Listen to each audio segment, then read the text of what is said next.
Welcome to the 2019 Veterans Day ceremony here in Hudson. Can you hear me over this sound system? Yes. All right, thank you. Okay. As I said, welcome. And for all of our Marine Corps veterans, happy anniversary, 244. Hoorah. And first order of business. Any of the students missing a glove? Right. There, we got the lost and found taken care of. We kind of had to overcome and adapt because of the climatological conditions outside, and this is only the second time we've done it here in the boardroom, so if you'll bear with us, things are going to go a little bit differently, and if you were expecting to hear a 21-gun salute at the end, you will not be hearing that today, or you would really be hearing that today. I'd like to start off by thanking Ryan McCarthy and the Hudson High School Band and the fifth graders, and I know one of their teachers is here because he's going to be our guest speaker. That's Kevin Kanoki. Who else is leading fifth graders here? Yeah, the guy back there with the guitar. Thank you. They're accompanists.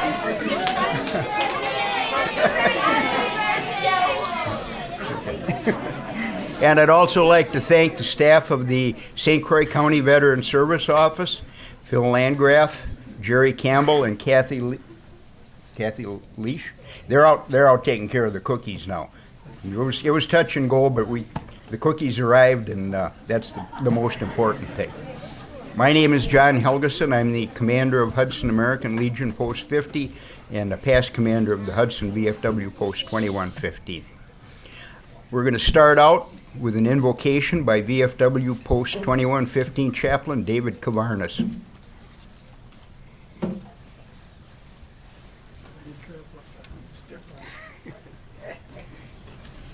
Thank you. Whoops.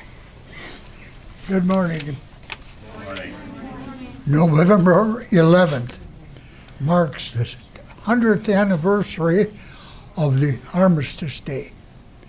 100 years ago in France, a group got together and decided they should have a day to honor the veterans of the First World War.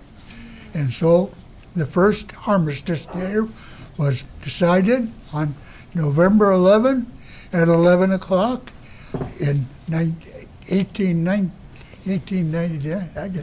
I got to get these dates now straight. So anyway, that took care of the start of the program. And as the people arms at that time, it was said that the World War I was going to be the war that would end all wars.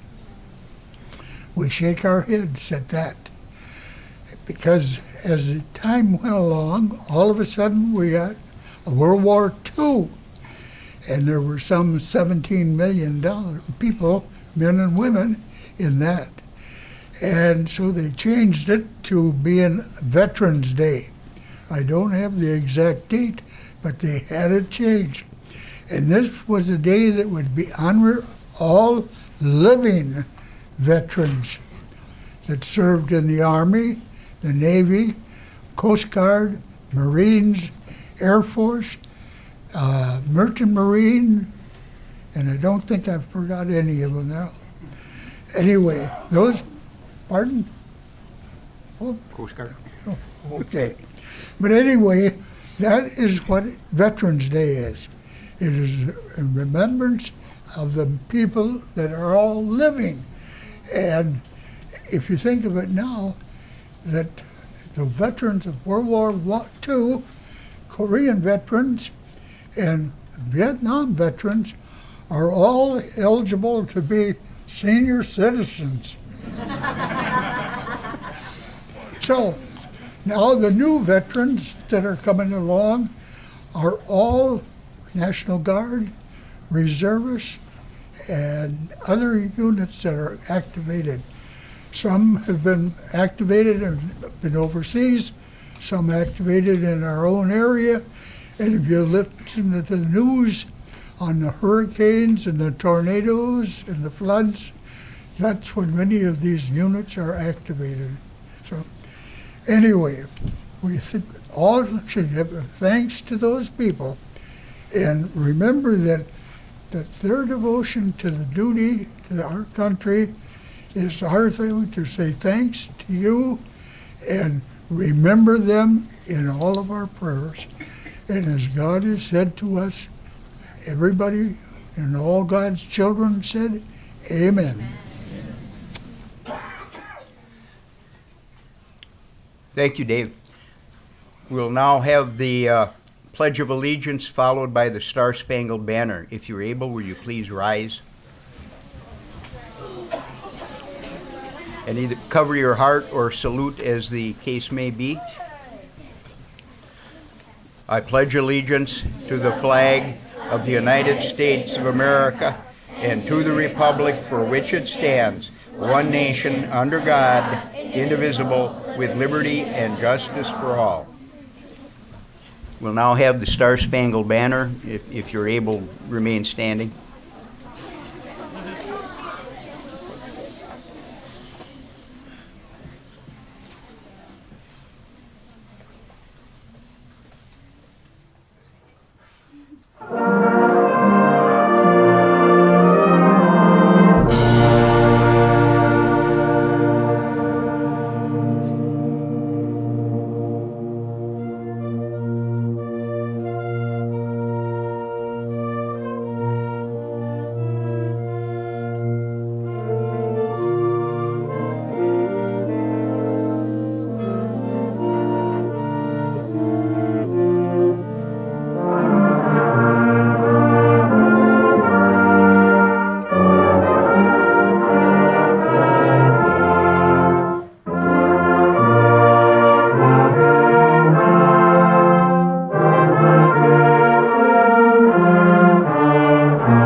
Thank you.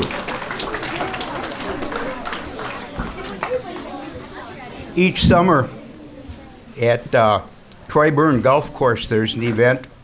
It's a fundraiser for an organization called Tee It Up for the Troops. The Hudson VFW and American Legion provide a color guard, and that's help support the activity in golf.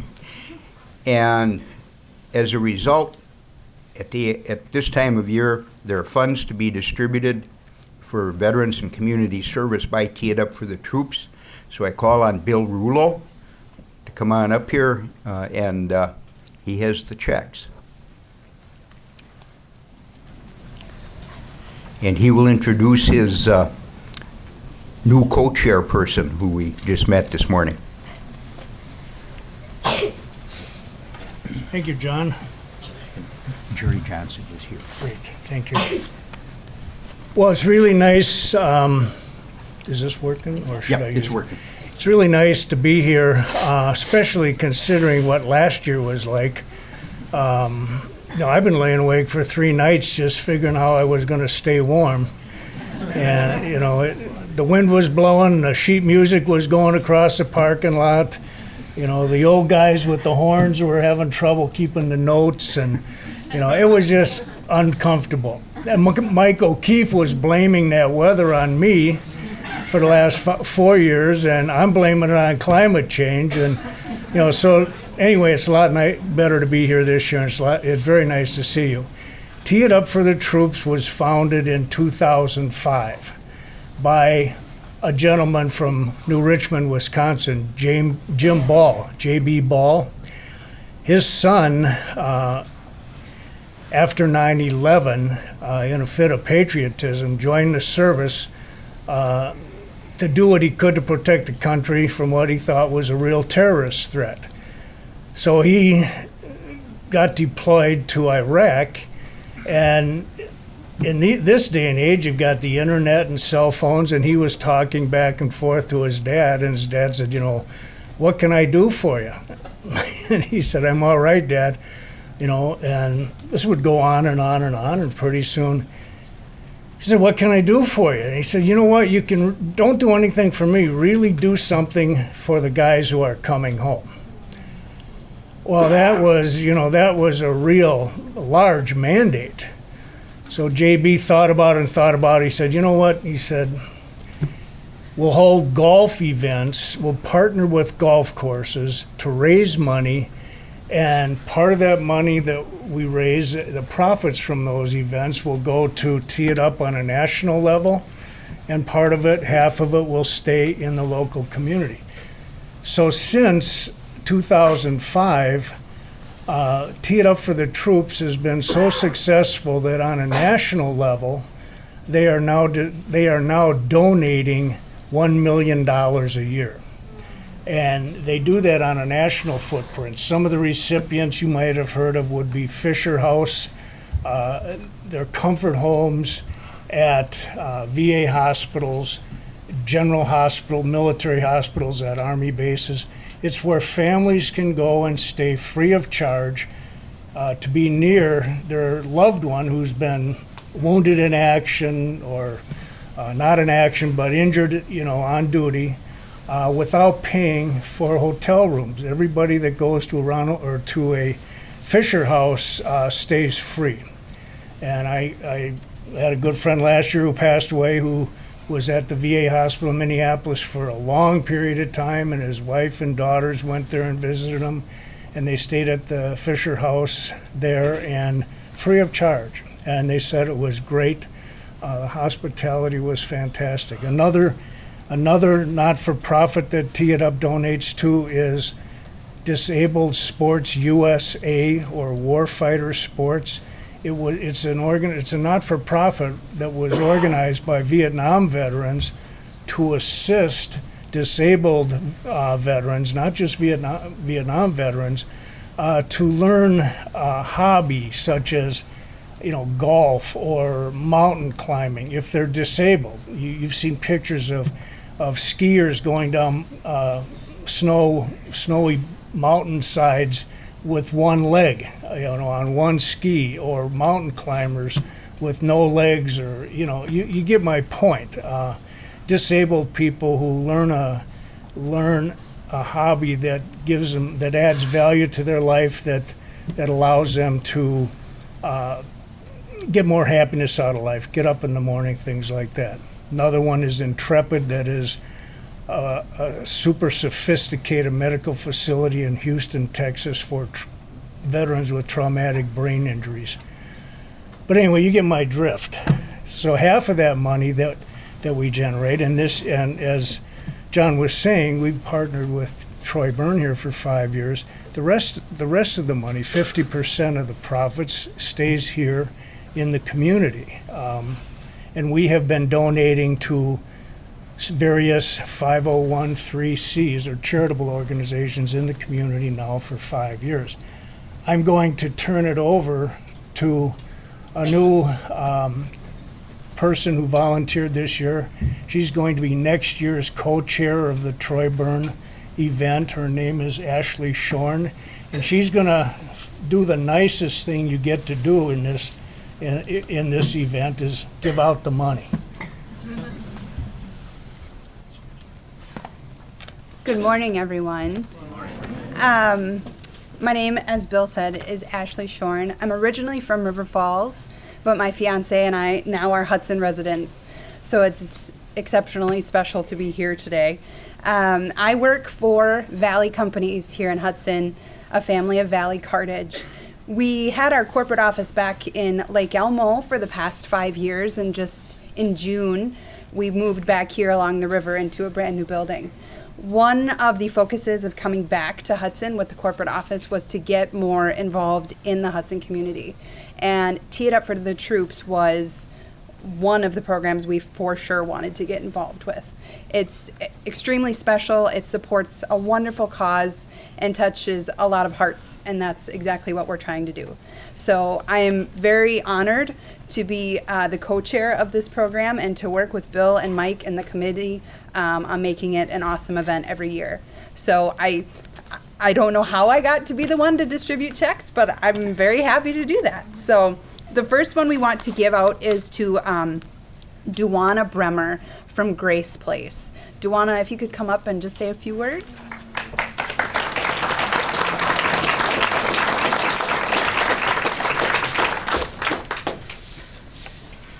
Thank you very much. We are honored, and we feel it's a real privilege to serve any veterans that cross our door at Grace Place. Last year, we provided shelter for 17 veterans. 13 of those veterans moved into permanent housing. This year, so far, we've provided shelter for 16 veterans. 10 have moved into permanent housing, and one individual moved into a rest home. And I feel what we're doing is such a small thing compared to what the veterans do for us. So thank you very much. Thank you.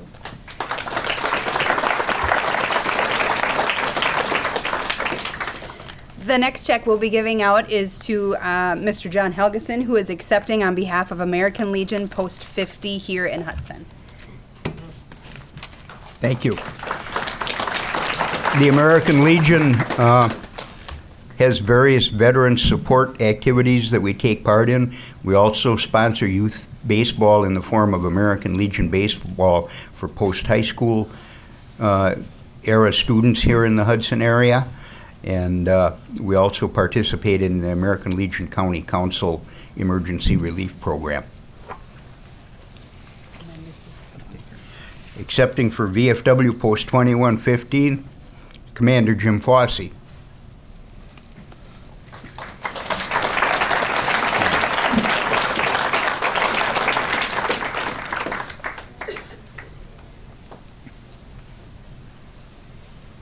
Thank you.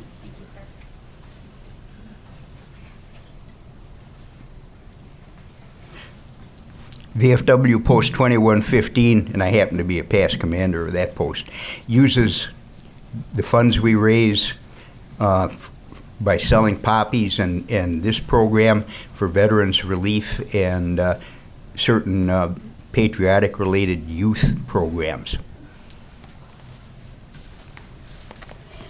The next check we are giving out is to VFW Post 10818 out of New Richmond, and accepting on behalf of them is Phil Landgraf.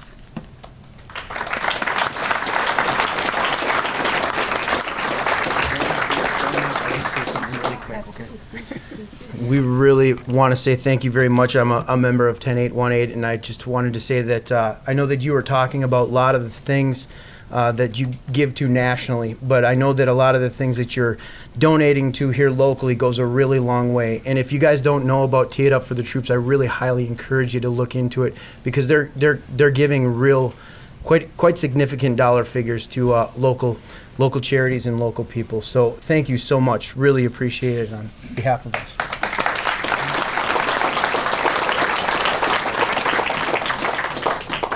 And the final check today is going to St. Croix County Council of American Legion, and I'd ask Jerry Johnson to please come up.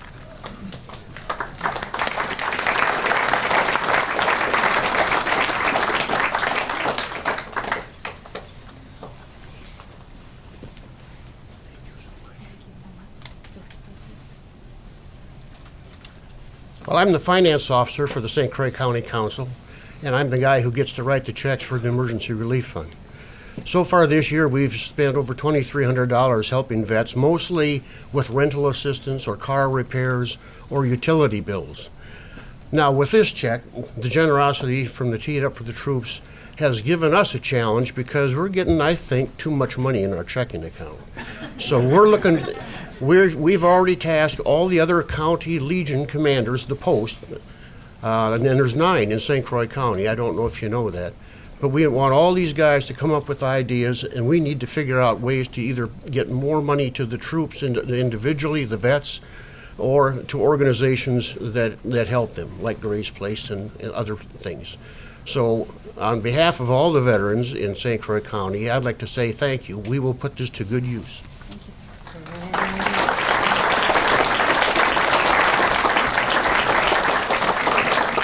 Thank you, Bill and Ashley.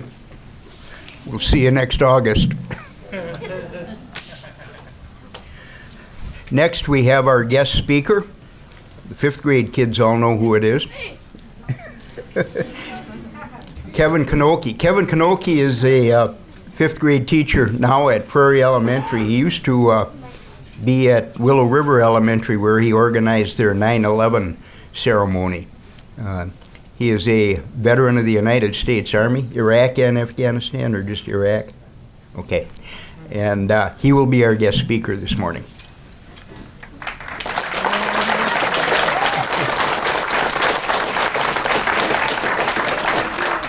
My 5th graders are used to be stepping on them, so they're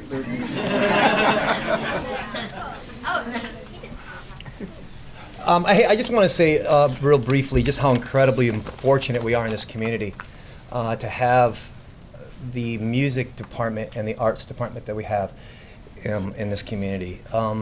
Starting from the elementary school all the way up to the high school, I see a lot of my 5th graders. They don't look like 5th graders anymore in this man. And just, we are so incredibly fortunate. I'm also going to put a shameless plug in. There's a lot of kids in here who are either in the pit or on stage for the high school play. And it's How to Succeed in Business. If you haven't seen it, go. It's a fabulous, fabulous show. So I want to thank those kids because I've thoroughly enjoyed it. I always like to start with this, and that is that every service member, sailor, soldier, Marine, we are never deployed alone. We always have family.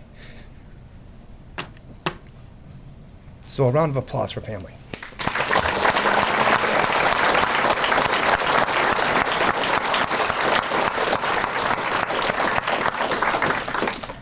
I left my wife with a 3-year-old and a 6-month-old when I was deployed. And she deserves as much more thanks from our country as I do. And I think any one of my fellow veterans would agree. So 4 years in the Navy Reserve, 8 years in the Army. I did a whole slew of different things. But ultimately, I became an environmental science officer in the Army Reserve, where I was deployed overseas in Operation Enduring Freedom.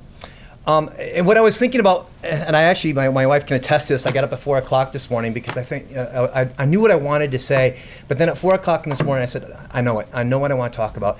And it's the incredible, amazing people that I had the opportunity to serve with when I was overseas and in my time in the military. We are so incredibly fortunate, again, to have the brave men and women who wear the uniform in this country. So I would just like to quickly tell you about a couple of them, if I may.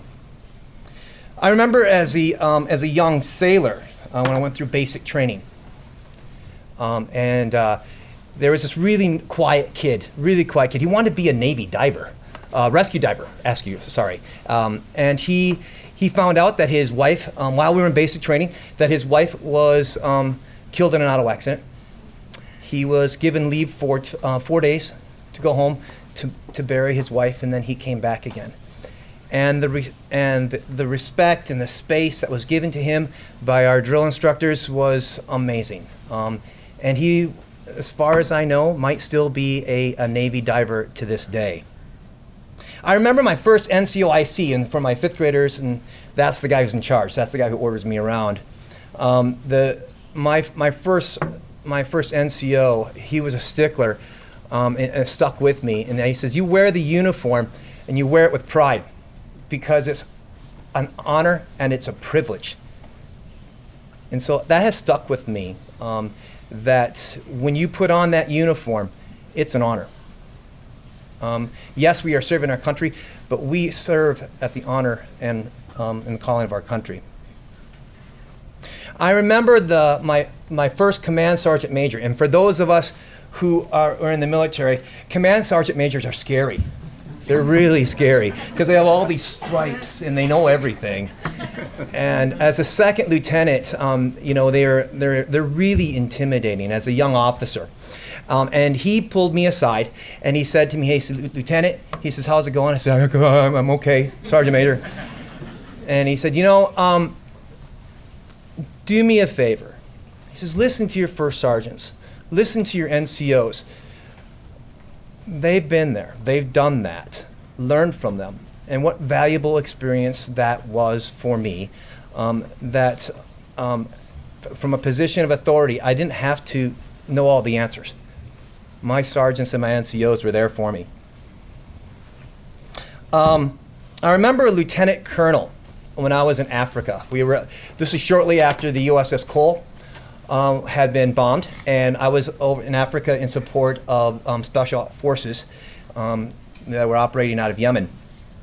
And we were the first 200 boots on the ground, and he had this very chaotic scene where he is trying to provide security for all his personnel, all these people coming in, and his junior officers were running around like crazy, but he was this man of complete calm, and he was totally collected, and he would sit us down, and you would see this little smile on his face. "Everything's going to be okay," he said. And it's those type of people that to this day boggles my mind. That in times of pure stress, he was there, and he held it under control. I actually remember the special operators that I had the privilege of serving with when I was in Africa. And I mean serving with, I basically had dinner with them. I didn't do anything special service things like that at all. Thank goodness. But I did have the opportunity to go on ruck marches with them in the morning, and they would go out 3 miles and come back in, whatever your weight's in your backpack. And I would be utterly exhausted and ready to go to bed. And that was their warm-up. So they were just these amazing guys. And what I learned from them is the true, by looking at them, you knew how capable these men were, just completely capable. They called me Teach because I was a teacher from Wisconsin. They called me Teach. I remember a sergeant, a young sergeant from the Puerto Rican National Guard. It was hotter than Hades in Africa, and he took complete pride in that his soldiers were guarding the security, were providing the security for our forces in Djibouti. And his soldiers never complained. He refused. He would not have his soldiers complain about duty. I remember an Army doctor. Her name was Major Brown. And this was an officer you just did not argue with. She was a force to be reckoned with. We were driving down the road, we were doing some civil affairs, and the idea was that you were supposed to keep going from space to space just because for security reasons. But we were driving along the road, and she sees this mother, and this mother is in tears, and she's holding this baby who is screaming and screaming because as we find out, that she has a double ear infection. She had no access to antibiotics like we do. So Major Brown stopped the vehicles, got out of the car, took care of this woman, went back to our base, got the antibiotics, and made us turn around and take care of this young child. It was awe-inspiring. I remember, lastly, before I wrap this up, I remember a young soldier in the back of a convoy. So a convoy, you guys, is basically a great big line of vehicles, and in the front and in the back they have these big guns, these M60 machine guns. And our job was to get in there as quickly as we could. If we were driving down the road in Kuwait, we wanted to get inside those convoys for security, for safety. Nothing better than finding a convoy, because then you knew you were safe, right? So we're driving down the road, and sure enough, one of my soldiers spots the convoy, so we hightail it so we can catch up to that convoy. Well, there was this Kuwaiti family that was driving along. They had done nothing wrong, But a little boy in that car had seen that there is a soldier with a big gun, and so he stood up out of the sunroof, and he had a toy plastic gun. And to see that soldier's face, because those of us who know, he locked and loaded his M60 machine gun, and that family tore off in an opposite direction, and you could just see the tears because of what he almost had to do. It was a complete mistake, you know. So the responsibility that we put on 17 and 18-year-old kids is unbelievable. Lastly, I want to share just a really quick story about a man who's very important to me.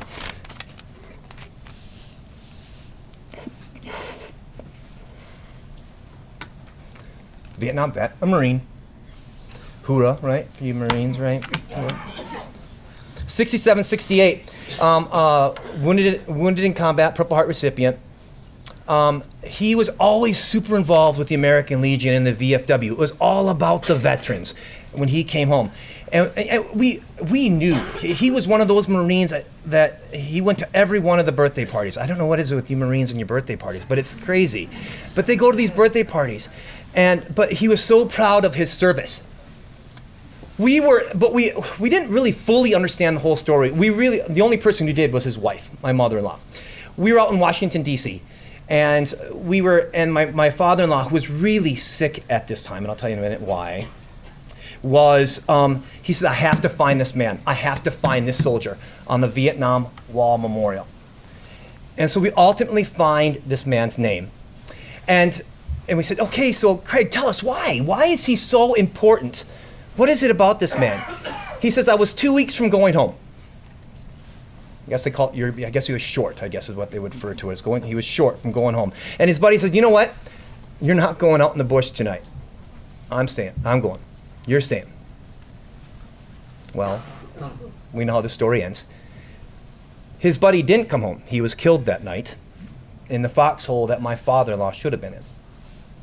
So ever since then, my father-in-law, who has since passed, has been dedicated to serving veterans as his way of saying thank you to the man who gave his life. My father-in-law died from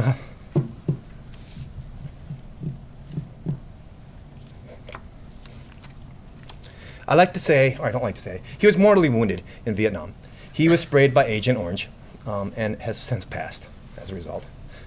So I want to thank the VFW. I want to thank John for the opportunity to speak today, because to me this is very dear to my heart, for my fellow soldiers and sailors, service members in arms, who had the pride and had the opportunity and the honor to wear the American uniform. Thank you.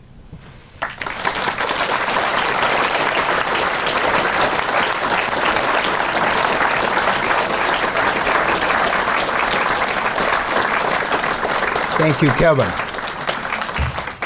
Now the Hudson High School Band will perform the Navy Hymn.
Next, the Prairie Elementary School fifth graders will have their song.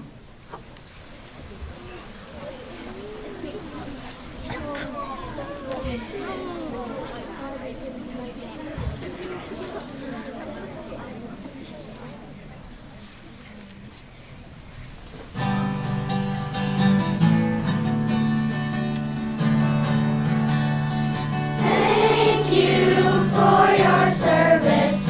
Thank you for your sacrifice. Thank you for your courage in the name of freedom's light. In the air and on the desert, out across the open sea, you have shown us your devotion, keeping all the people free. Thank you for your service.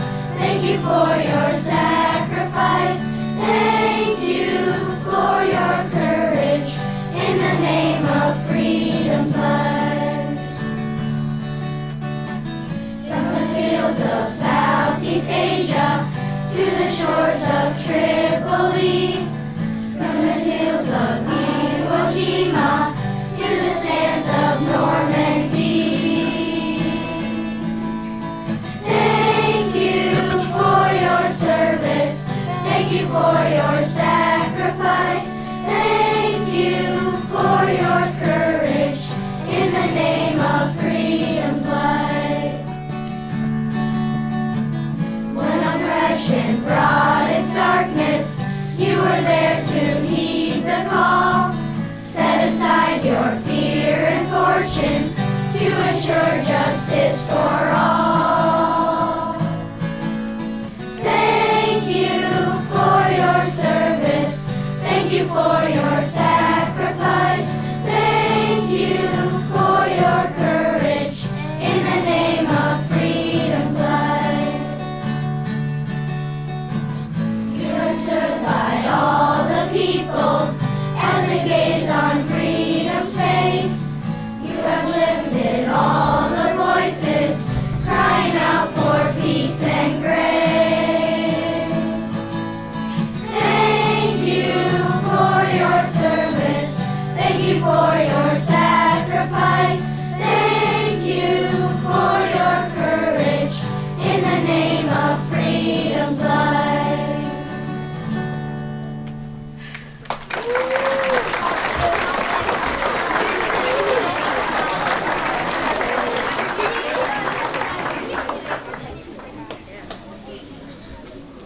I want to thank everyone for attending today. When we get done with the ceremony, there'll be coffee, milk, and cookies. Nielsen's Supermarket in Baldwin provided the milk.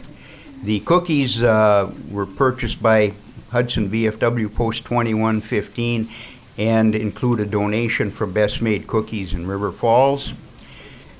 And let's see, coffee, cookies, and stuff. Okay.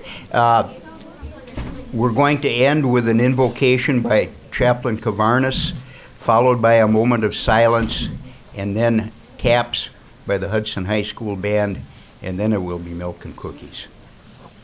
I think I'll just, God be with you.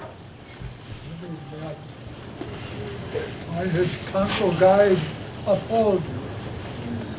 Like his sheep, so early fold you. God be with you till we meet again. Amen.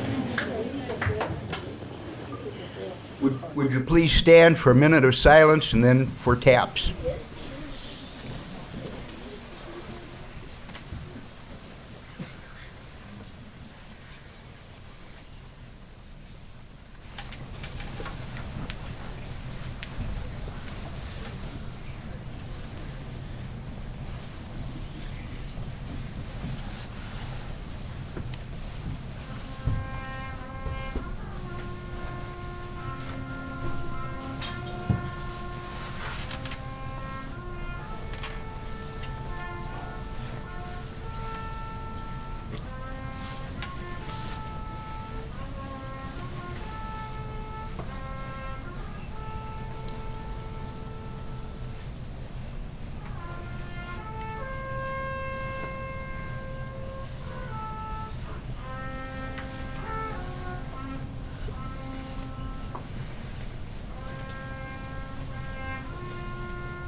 Thank you, and hopefully next year it'll be warm enough we can do this outside.